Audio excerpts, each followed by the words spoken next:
Anyone who applies pesticide must have an understanding of pesticide labeling. This module will help you understand what is required for a pesticide label to be approved and a product registered. It will also give you important information on how pesticides are named, how ingredients are defined, and types of formulations.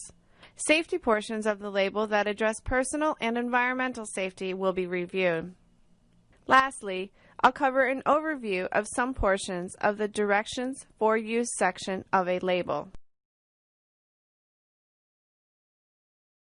It's a federal and state requirement that pesticide users read and follow all label directions. That includes not only the label itself, but any additional brochures or leaflets referenced on the label or received from the manufacturer. The label and all its pieces provides instructions to protect human health and the environment and achieve effective pest management. The Environmental Protection Agency, or EPA, is the federal agency responsible for the registration of all pesticide products. EPA determines if there is sufficient data to register the product and then reviews all of the data required for registration. EPA may require manufacturers make changes to a label. Before the product can enter the channels of trade, EPA must approve the label and register the product. Before a pesticide product is registered by EPA, a significant amount of data must be collected and analyzed by the company interested in registering the pesticide. Chemical companies may screen thousands of compounds in the laboratory to find a single promising active ingredient. The active ingredient must then be tested in the laboratory, field, and sometimes in the greenhouse. A wide range of studies are conducted during the testing phase. The company spends many years and invests millions of dollars to complete this phase. It's only after the data is submitted to EPA for review and the label is approved that the pesticide product can be sold. The extensive testing required prior to pesticide product registration includes many different types to understand the hazards. This is one of the reasons that pesticides, especially new pesticides, are so costly. Manufacturers have to conduct toxicity, efficacy, degradation, and environmental fate studies in order to submit a total data package to EPA for review. Let's look at a couple of these studies. Toxicity or toxicological tests are conducted in a laboratory setting. Generally, laboratory animals, such as rats and rabbits, are exposed to the pesticide to determine what amount causes everything from ill effects to death. Efficacy tests are conducted to determine how well the pesticide manages the target pest under laboratory, field, and possibly greenhouse conditions. EPA only reviews efficacy data for antimicrobials and trematicides. The rate and timing of application is identified during these trials. Plant damage can sometimes result from insecticide and fungicide applications, particularly with emulsifiable concentrates under slow-drying conditions. The pesticide must be evaluated for its ability to cause plant damage. Labels use the term phytotoxicity to mean plant injury or damage. Whether it's DDT remaining in fat cells of animals or pesticides getting into drinking water, environmental impacts must be measured prior to pesticide registration. Manufacturers must know what happens to a pesticide after it's applied. Does it degrade quickly or slowly? Does it move with water easily? Does it change into a gas phase or vapor? Special tests are required to assess the potential to move with water into groundwater.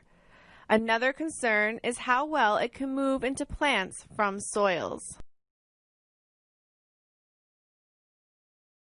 Pesticides that are registered for use on food or feed crops or to animals have specific label requirements regarding how to make sure that harvested crops meet the residue tolerances set by EPA. One of the most important protections of our food supply is the pre-harvest or pre-harvest slaughter interval.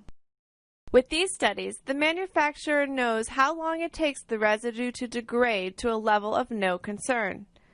EPA bases the residue tolerance on the level at which there is no observable effect from the pesticide, plus they factor in additional margins of safety.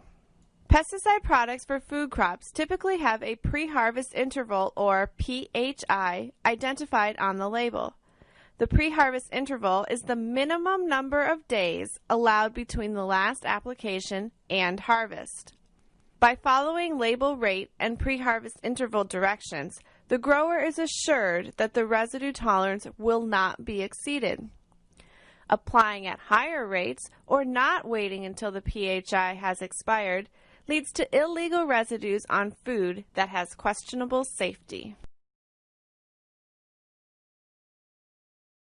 The environmental impacts that could result from application of a pesticide must be determined prior to product registration. How does the pesticide affect bees, birds, fish, and other wildlife? Does the pesticide move readily with water and have the potential to enter surface or groundwater? In the previous module on pesticide laws, we discussed the different types of pesticide registrations. Again, most pesticide products are registered as a Section 3 or standard registration. Pesticides that are deemed to pose minimal risks to human health and the environment may qualify for exemption from registration under Section 25B of FIFRA. Section 24C, or Special Local Needs registrations, are used when additional uses need to be added to the label of a registered product. An emergency exemption, or Section 18, may be requested by a state if they have a serious pest problem for which there is no federally registered pesticide product. It's important to read the entire label before buying a pesticide. Make certain that it's labeled for the crop or site where you intend to make the application and that you have the necessary application equipment. Read the label before storing the pesticide, in case there are special storage considerations. Read the label before mixing and applying the pesticide, so you know the correct rates, timing of application, and proper personal protective equipment required. And read the label before disposing of unused pesticide in empty containers, because the label often outlines disposal requirements and options, including recycling of triple rinsed containers. Pesticides can be referred to by several different names. Each pesticide product has a trade name, also called a brand or product name. The trade name appears in the first part of the label, usually in large letters. This example shows the trade name is PlantGuard 50W. The 50W indicates that the formulated product is a wettable powder with 50% active ingredient. The product name usually must be recorded on application records, so make sure you record the full product name as PlantGuard 50W.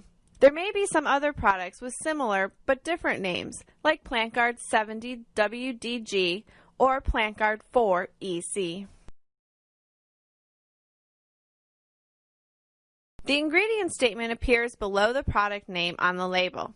The active ingredients in a pesticide product are the chemicals that have activity against the target pest. Federal law requires the active ingredient be listed and the percentage of active ingredient is quantified. If there are more than a single active ingredient, each one must be listed. In the example shown here, the product name is 7 and the active ingredient is carbaryl or 1-naphthyl N-methylcarbamate. The product contains 20% carbaryl by weight. The percentage of inert ingredients must also be quantified in the ingredient statement. However, the chemicals that comprise the inert ingredients don't need to be named unless there are hazards associated with them.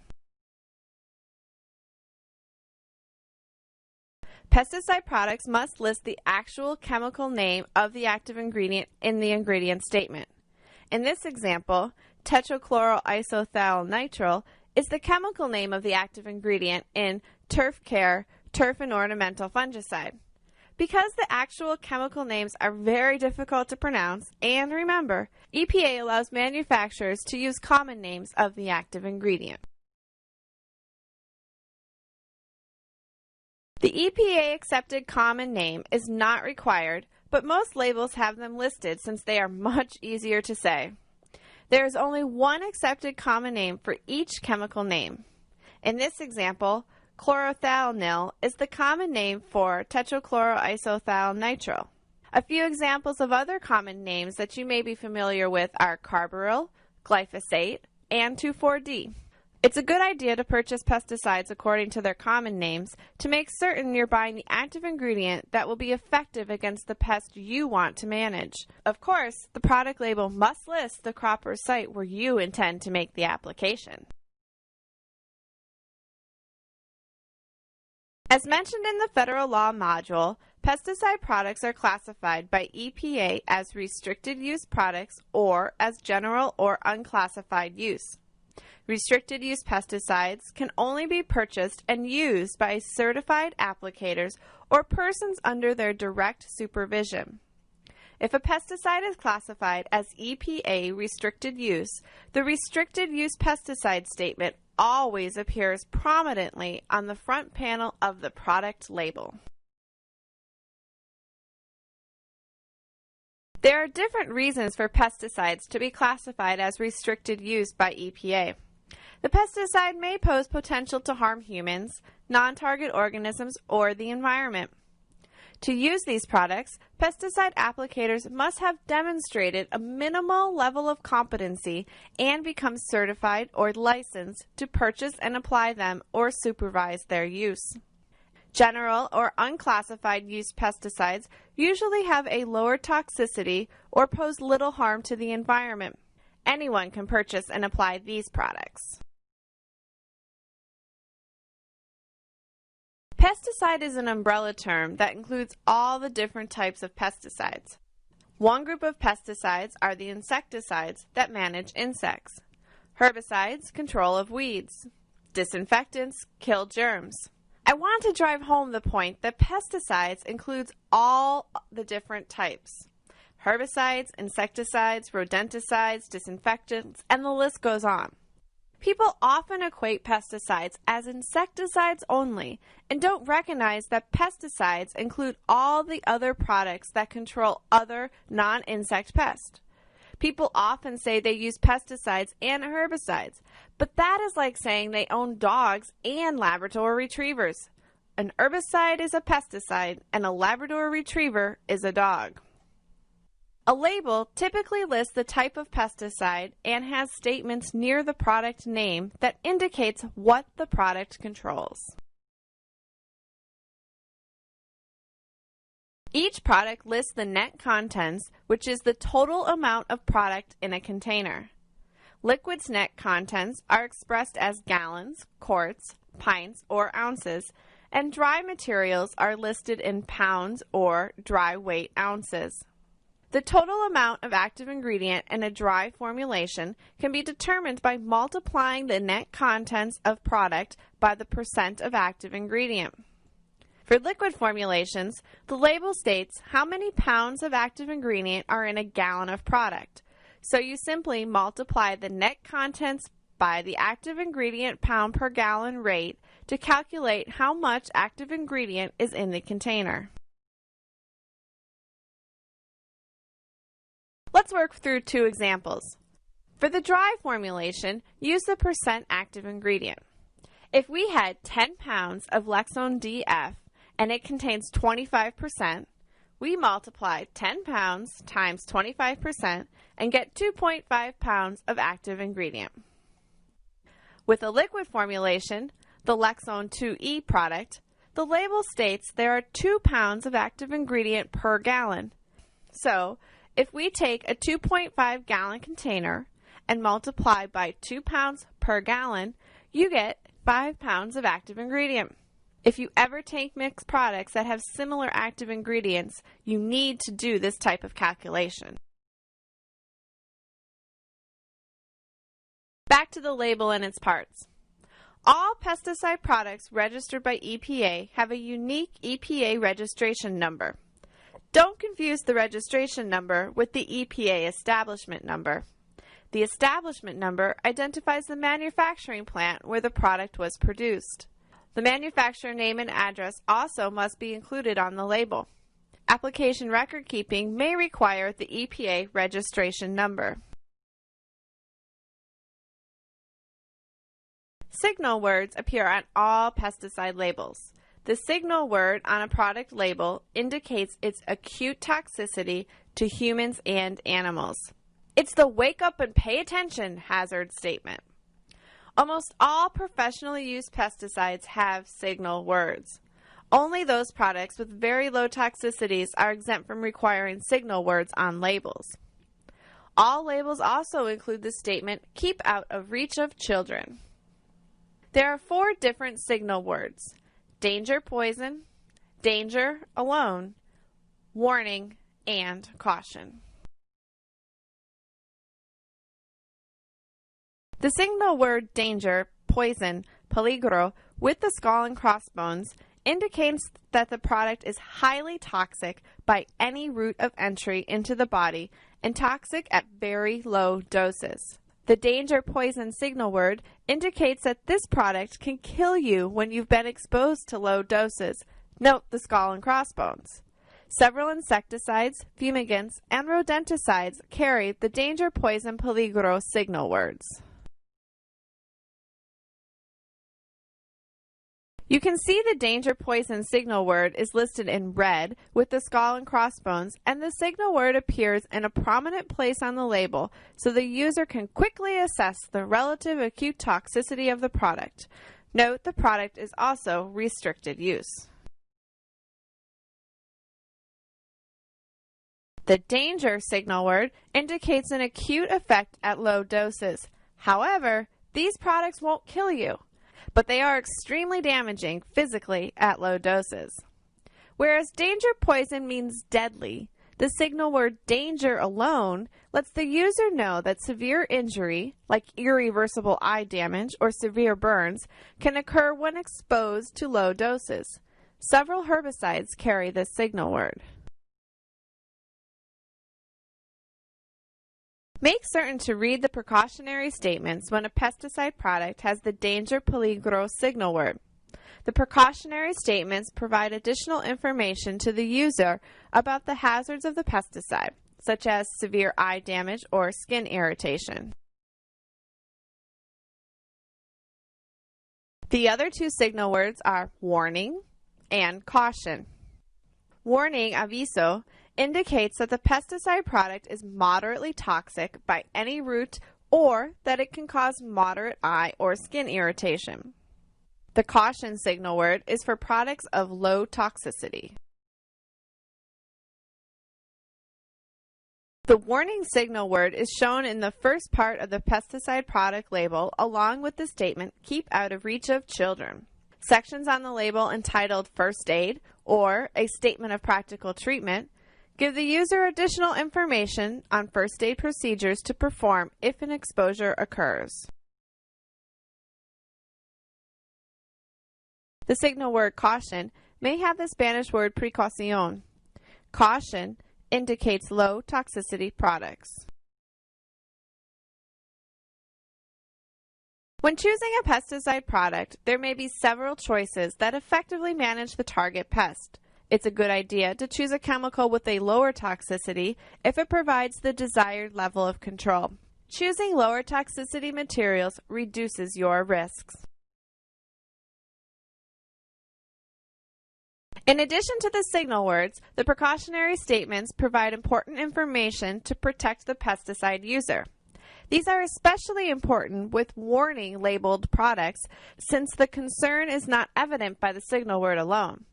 Precautionary statements indicate potential acute effects from exposure, like may be fatal if swallowed or inhaled.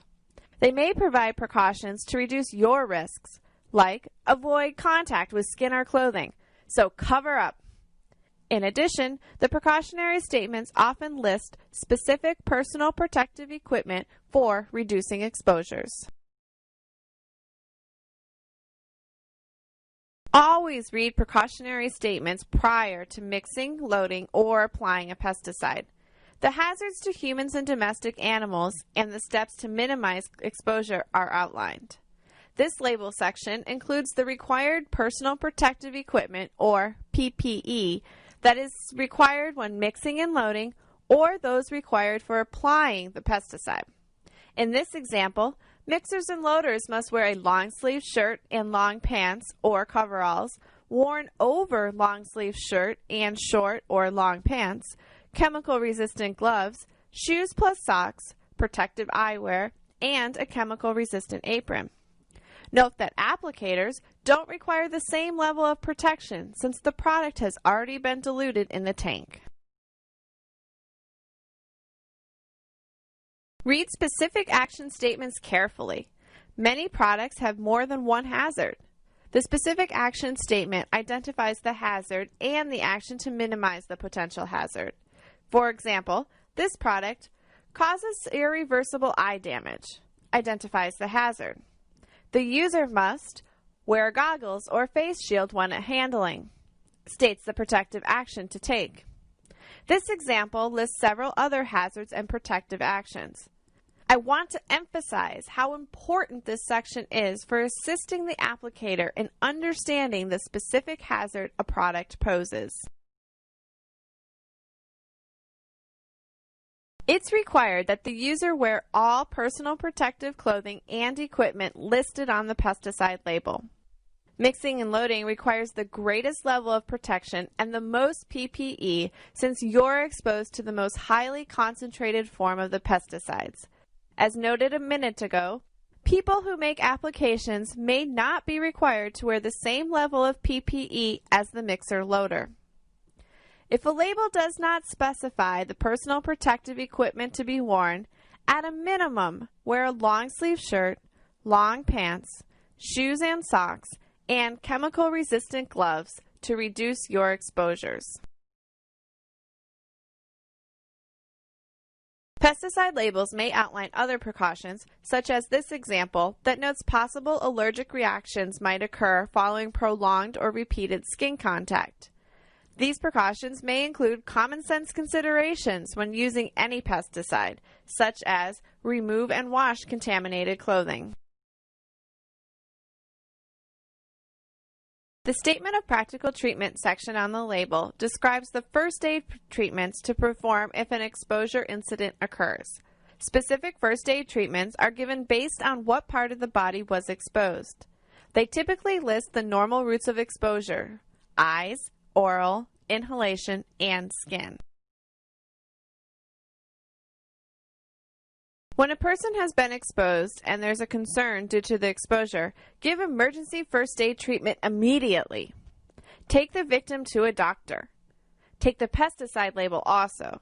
It's a good idea to have a prepared copy of the labels you work with and a notebook in case an accident occurs.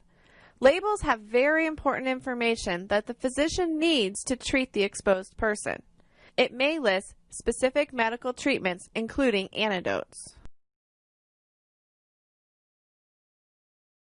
The next section on the label addresses environmental concerns. Pesticide products may pose certain hazards to bees, birds, invertebrates, wildlife, or water. The environmental hazard statements specify the hazard a product poses to animals, like aquatic organisms, bees, waterfowl, other birds, and the list goes on. Read this section of the label to assess any concerns that may occur from applying a product. Always use extreme care to protect the environment when applying pesticides. Almost every label lists basic precautions about protecting water sources. Other labels may have very specific concerns. Some pesticides have physical or chemical concerns. If a product is flammable or corrosive, the label identifies the hazards and how to prevent a hazardous situation. Make sure you read the label completely prior to purchase and application so you're knowledgeable about all the hazards associated with the product. The hazard statements are not always in the same place on every label. This is a section on labels for agricultural products that require compliance with the Worker Protection Standard.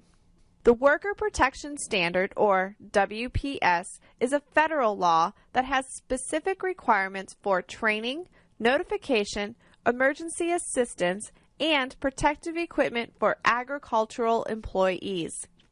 Pesticide products that are labeled for agricultural applications are required to have an agricultural use requirement statement on the label directing users to comply with the Worker Protection Standard. This agricultural use requirement section also lists restricted entry intervals. The restricted entry interval, or REI, is the time that must pass between an application and the re-entry of unprotected workers. Under the Federal Worker Protection Standard, no one can enter a treated field for the first 4 hours after the application. During the remainder of the REI, early entry workers who wear the required PPE can enter the field. Many labels used in non-agricultural disciplines do not list a restricted entry interval, so the rule of thumb is to restrict entry to unprotected people until after sprays have dried or dust have settled.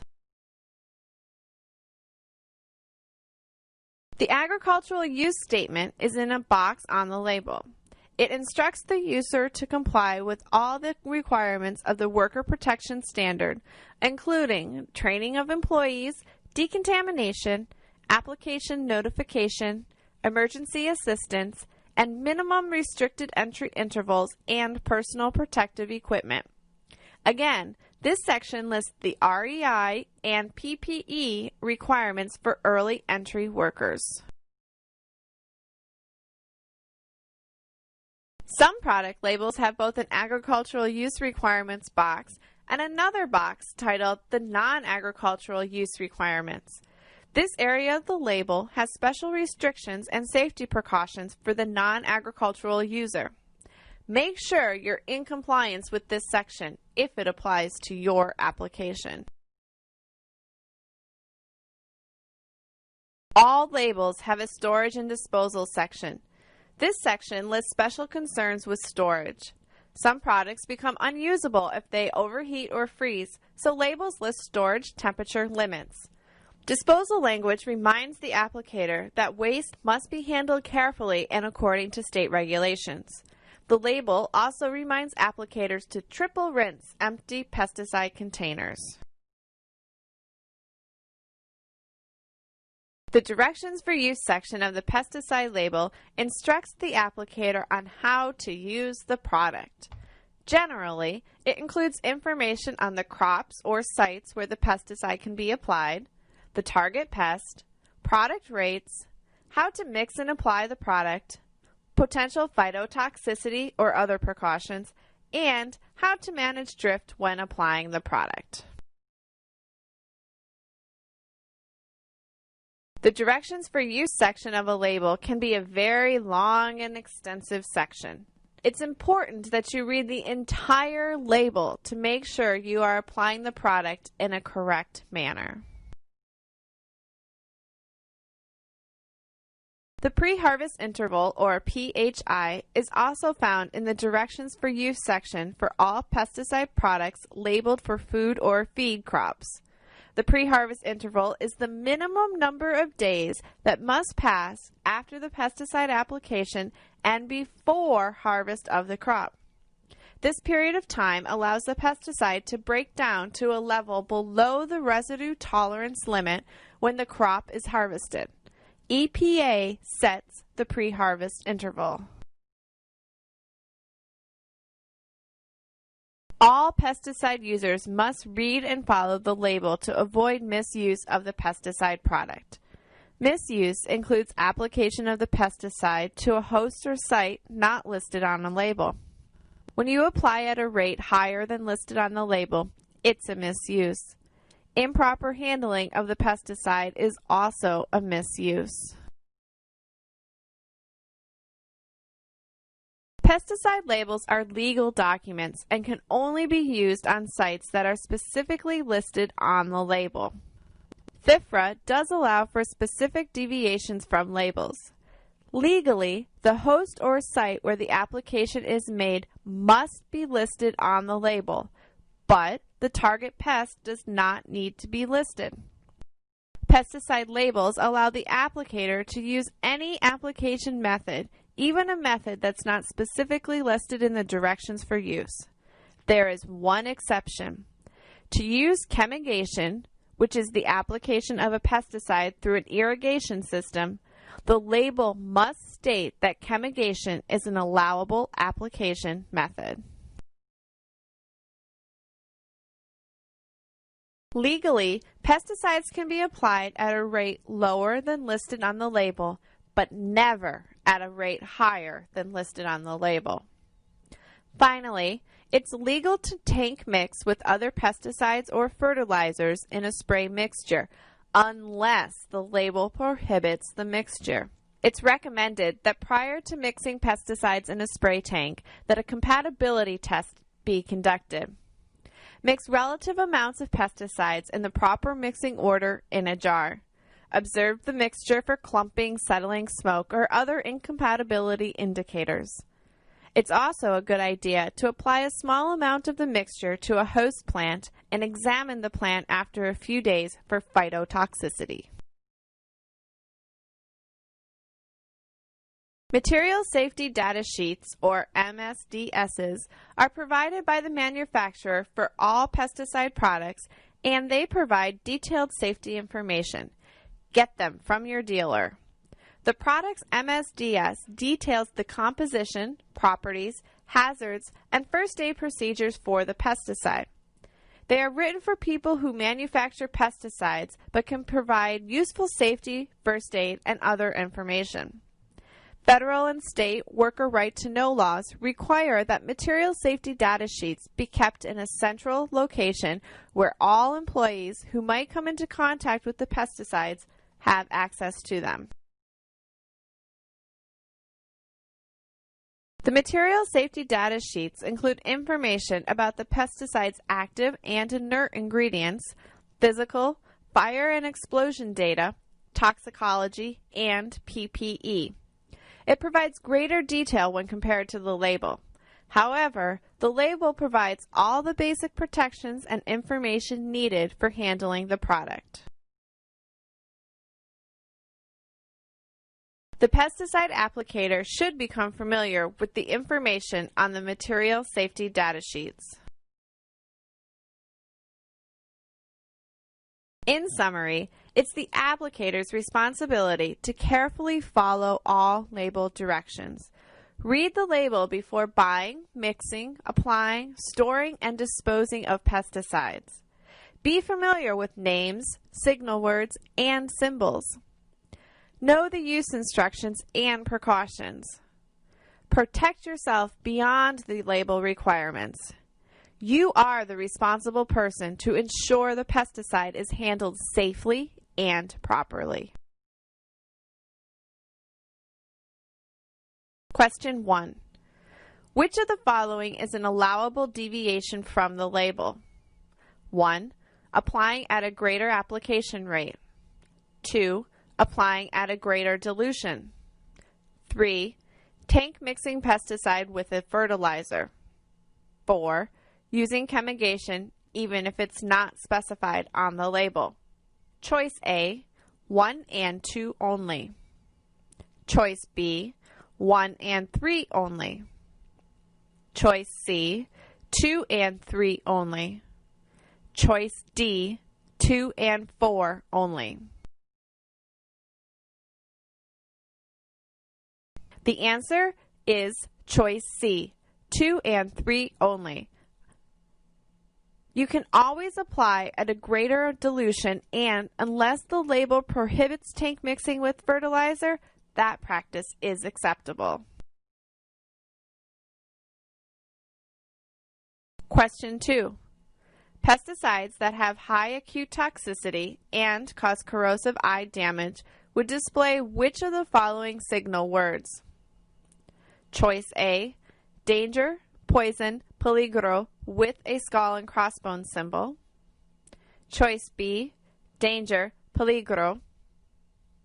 Choice C, warning, aviso. Choice D, caution.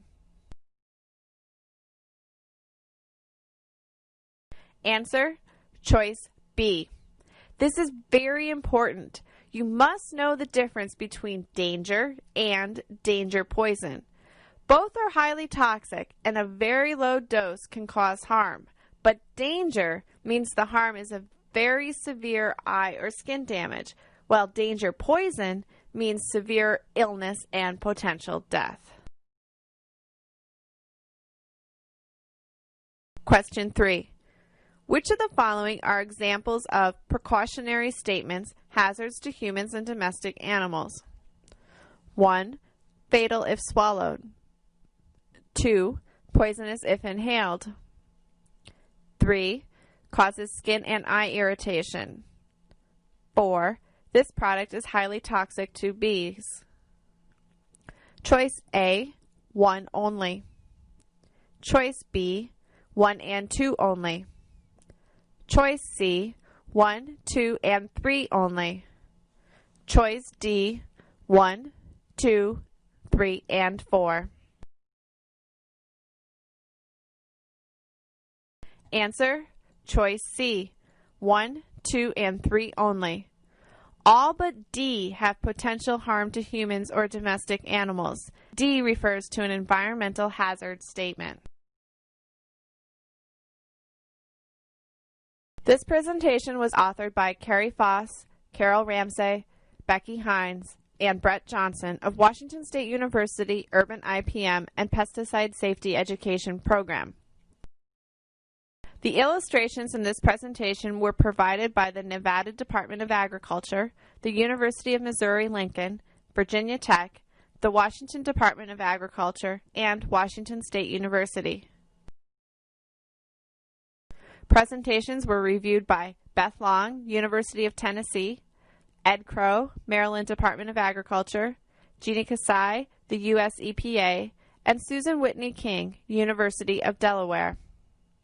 Narration was provided by Becky Hines, Washington State University Urban IPM and Pesticide Safety Education Program.